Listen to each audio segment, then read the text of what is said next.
सच में आत्मा दिखाई देती है। वो अपने अपने अलग अलग प्रकार के उनकी प्रतिभाओं के माध्यम से मैं गारंटी से कह सकता हूं कि ग्वालियर जैसा इस मामले में कोई भाग्यशाली नहीं है, ये पक्की बात।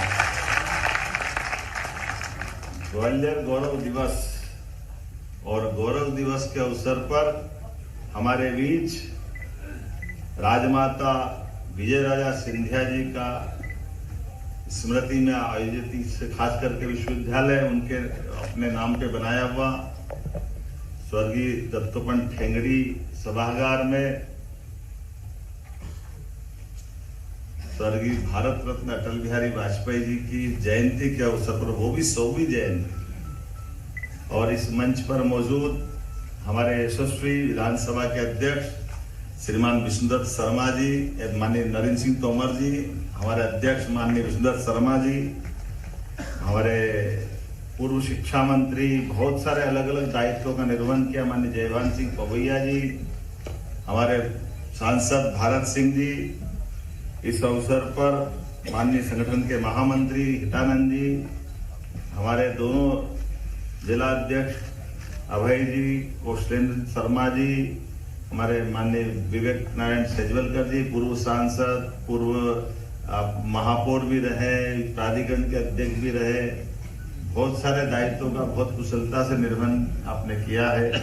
इस अवसर पर मोहन सिंह राठौड़ जी एमएलए, हमारे सभी मंचस्थ अतिथिगण और आप सब, वाकई में आज कई मामलों में, जैसे मैंने प्रारंभ में भी कहा है कि किसी शहर की आत्मा धड़कते हुए दिखाई दे, तो जिनकी हम बात कर रहे हैं ऐसे स्वर्गीय भारत रत्न अटल बिहारी वाजपेयी, जिनके नाम पर स्थापित ये विश्वविद्यालय। अब अटल जी की बात करें, हम राजमाता जी के जीवन की बात करें कि कोई सत्ता की व्यवस्थाओं से लड़ करके अपने स्वाभिमान को लेकर के सिंधिया घराने को जिनने गौरवान्वित किया है, अपने बलबूते पर उस समय की इंदिरा गांधी की सत्ता को चुनौती देना और सत्ता परिवर्तन कर देना, ये कोई कर सकता है तो कोई ग्वालियर का ही खून कर सकता है। ग्वालियर का अपना ये गौरवशाली इतिहास, और उस नाते से स्वर्गीय भारत रत्न अटल बिहारी वाजपेयी जी की बात करें, एक प्रधानमंत्री, दूसरे प्रधानमंत्री, तीसरे प्रधानमंत्री, पांच प्रधानमंत्रियों के सामने दहाड़ते हुए हिमालय की तरह अपनी उस पद को उतनी ऊंचाइयां दी। नेता प्रतिपक्ष क्या होता है? दुनिया के सबसे बड़े लोकतंत्र में अपने लिए सौभाग्य की बात, दुनिया का अब तो सबसे बड़ा देश भी हो गया हमारा, लेकिन अटल जी के माध्यम से कितने चीजों को कहां से गौरवान्वित किया है। नेता प्रतिपक्ष कम उम्र से भी बने तो नेहरू जी को चमत्कृत कर दिया, जो अपनी वाक शैली से, अपनी उपस्थिति से, अपने भाव भंगिमा से जब वो बात करते थे, और शब्दों के तो सच में जादूगर थे। एक शब्द के बाद क्या आएगा हम दिमाग लगाएं और वो क्या निकालेंगे वही जाने। जिस ढंग से उनकी कविता है, एक शब्द के आधार पर गीत नया गाता हूँ, गीत नहीं गाता हूँ, जो शब्द आ रहे हैं एक ही शब्द से कहां पहुंचा देते, और मन का संकल्प भी उसी प्रकार का है।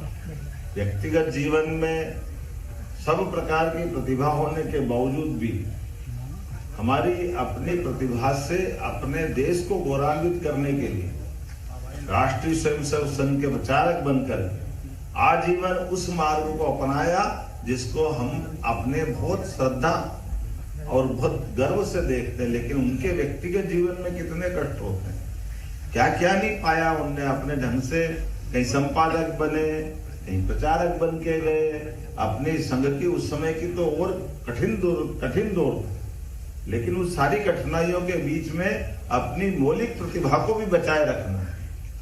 हिंदू तन मन, हिंदू जीवन, रग रग हिंदू मेरा परिचय, जो उनने अपनी मूल धारा बनाई। कई बार उन विसंगतियों को संभाले तो संभलती नहीं, मिलाओ तो मिलती नहीं, दिखाओ तो दिखती नहीं। उनकी प्रतिभा के बलबूते पर आजादी के तुरंत बाद कोई अपना राजनेता जो हिंदी में ऐसी उच्चता हासिल करके देशभक्ति के इस वातावरण में हिंदी को महत्ता देते हुए हमारे व्यक्तित्व से पूरे देश को सर्व स्वीकार्य कर ले। ये कोई कर सकता तो स्वर्गीय भारत रत्न अटल बिहारी वाजपेयी कर सकते हैं। हमें इस बात का आनंद है जिस ढंग से उन्होंने अपना व्यक्तित्व को पूरे देश के अंदर, और कौन कौन सी प्रतिभा है किस क्षेत्र में छोड़ते हैं।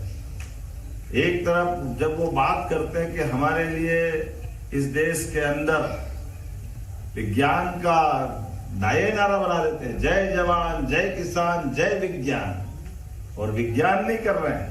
विज्ञान से आगे बढ़कर के अल्पमत की सरकार, थोड़ा सा बोलूंगा तो अटपटी लगेगी, कांग्रेस की अपनी बहुमत की सरकार है, और बहुमत की सरकार के प्रधानमंत्री उनके दल की कठिनाइयों को बताते हैं। व्यक्तिगत जीवन में अटल जी ने इशारा भी किया कि मुझे एक पर्ची दी थी पूर्व प्रधानमंत्री ने कि अटल जी मैं नहीं कर पाया बहुत सारे कारण से, लेकिन आप कर देना। और अटल जी ने अपनी अल्पमत की सरकार थी, लेकिन देश के आधार पर क्या हमारे परमाणु बम का अपना परिचय दिया कि पूरा देश बल्ले बल्ले हो गया। ऐसा लगा कि हाँ ये है अटल जी का शासन और ये हमारे देश के प्रधानमंत्री का कलेजा।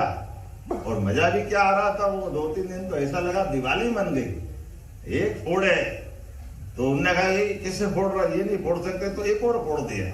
दूसरे ने कहा अब तो फोड़ ही नहीं सकते, तीसरा भी फोड़ दिया।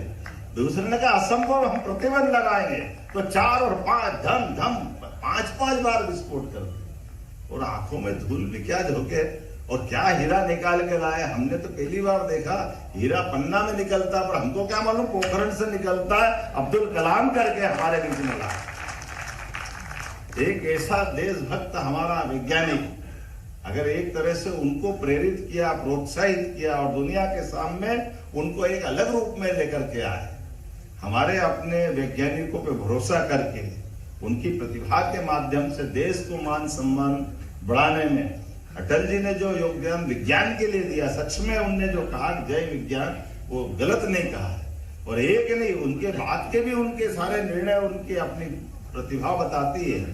जब वो शिक्षा नीति की बात करते थे तो उनने चलो शिक्षा का अपना जो अभियान चलाया था, चलो स्कूल की ओर। आज भी वो शिक्षा के मामले में अद्भुत है। स्वर्णिम चतुर्भुज, देश को अगर एक रखना है तो देश के अंदर उत्तर दक्षिण पूर्व पश्चिम ये क्यों नहीं होना चाहिए। मुझे बड़ा आश्चर्य लगता है, सीमित संसाधनों के बावजूद भी गांव को कितनी गंदी सोच थी, और बड़े बेशर्मी से बोला भी गया। अरे भारत की तो आत्मा ही गांवों में बसती है। भारत की मूल पहचान ग्रामीण संस्कृति से। महात्मा गांधी जी कहते हैं सच्चा भारत गांव में निवास करता है। लेकिन उनके आने जाने के मार्ग के बारे में आजादी के बाद अटल जी तक इंतजार करना पड़ा, और अटल जी ने डंके की चोट प्रधानमंत्री सड़क बना करके बड़ी सौगात दी, गांव गांव को सड़क से जोड़कर। जो उनने ये उपलब्धि दी, ये उपलब्धि बताती कि अटल जी का कितना विराट व्यक्तित्व है और क्या सोचते हैं। वो तरीका भी क्या निकाला, कितना अच्छा तरीका निकाला। जहां फंड की व्यवस्था नहीं है, मैं मान के चलता हूं यशस्वी प्रधानमंत्री के लिए भी जोरदार अभिनंदन करो, नरेंद्र मोदी जी के लिए। इन्हें जीएसटी से रास्ता निकाल दिया। काहे के लिए चक्कर पड़े, रोज रोज रोते रहो पैसा नहीं पैसा नहीं। इतना पैसा है क्या काम करने वाले नहीं मिल रहे सभी प्रकार के कामों के लिए। ये मोदी जी का समय। और अटल जी ने भी उनने कहा पैसा नहीं है तो 1 रुपये लीटर पेट्रोल पे लगा दो, जितना पेट्रोल जलेगा ये पैसा आ गया, ये सड़क बन गई। ये इसको कहते ना आम के आम और गुठलियों के दाम। ये जो रास्ता निकाला फाइनेंशियली व्यवस्था में सत्ता में बैठने के बाद हमारी व्यवस्थाओं के आधार पर रास्ते बनाना, सरकार का मतलब ही सरकार के मुखिया की सोच में होना चाहिए। और उनने देखा और हमारे सबके सामने करके दिखाया। और केवल एक नहीं, न केवल उस तरह से प्रधानमंत्री सड़क की बात कही, स्वर्णिम चतुर्भुज की बात कही, बल्कि आज जो माननीय मोदी जी ने नदी जोड़ों की बात कही, वाकई वो अद्भुत काम था। और पता नहीं क्या होता बेचारे, जो कवि के रूप में जो उनके मन से भाव आता ना, टूटे हुए तारों से फूटते बासंती स्वर। और फिर क्या लिखा, पत्थर की छाती में उगाया नव अंकुर। तो ये बोला नहीं है, ये सारे के सारे विरोधियों की छाती पे नया अंकुर जो लगाने का उन्होंने अभियान चलाया, जो उनके लिए गए निर्णय के आधार पर अंततः देश उसके लाभ से गौरवान्वित होता है। ये बड़ी हिम्मत की बात भी। अब नदी जोड़ों की बात कही तो अरे ये तो अप्राकृतिक है, ऐसा हो ही नहीं सकता है।